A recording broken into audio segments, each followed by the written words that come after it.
বন্ধুরা, এটি হলো পানবাড়ি থেকে মৌরনী যাওয়ার রাস্তা।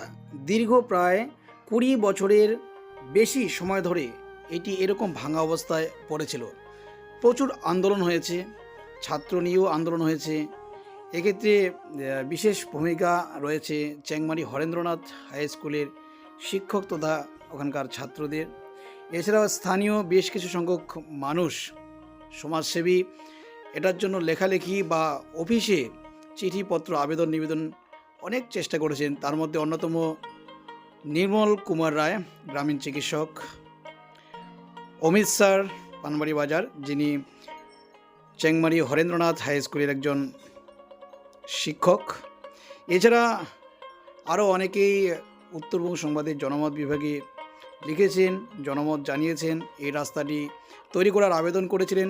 এছাড়া আমি নিজেও ব্যক্তিগতভাবে বেশ কয়েকবার জনমতে এটির দাবি করেছিলাম যে রাস্তাটি যাতে মেরামত করা হয় বা নতুনভাবে তৈরি করা হয়, কারণ এটি যে অবস্থায় দীর্ঘদিন পড়েছিল তাতে প্রচুর দুর্ঘটনা হয়েছিল এবং আরও বড় বড় দুর্ঘটনা হওয়ার সম্ভাবনাও ছিল।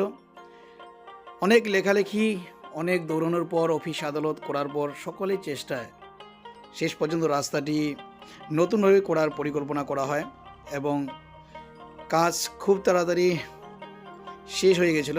মোটামুটি কাজ মজবুত হয়েছে। তো আমি সেটাই আপনাদের দেখাচ্ছি যে আগে কীরকম ভাঙা অবস্থায় ছিল, তারপর আস্তে আস্তে কাজটি হওয়ার পর আজ বর্তমানে রাস্তাটি কত সুন্দর দেখা যাচ্ছে। আর সে কারণে স্মৃতি হিসেবে আমি রেখে দিয়েছিলাম আগের ভাঙা অবস্থা এবং বর্তমানের নতুন অবস্থা।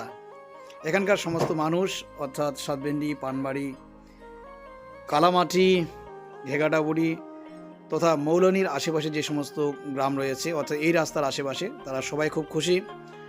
ধন্যবাদ প্রশাসনকে যারা সহযোগিতা করেছেন এবং সরকারকেও অনেক ধন্যবাদ এই নতুন রাস্তাটি করে দেওয়ার জন্য। যাই হোক, ভালো থাকবেন। আমি স্মৃতির জন্যই শুধুমাত্র এই ভিডিওটা করেছি। ধন্যবাদ, বাই বাই।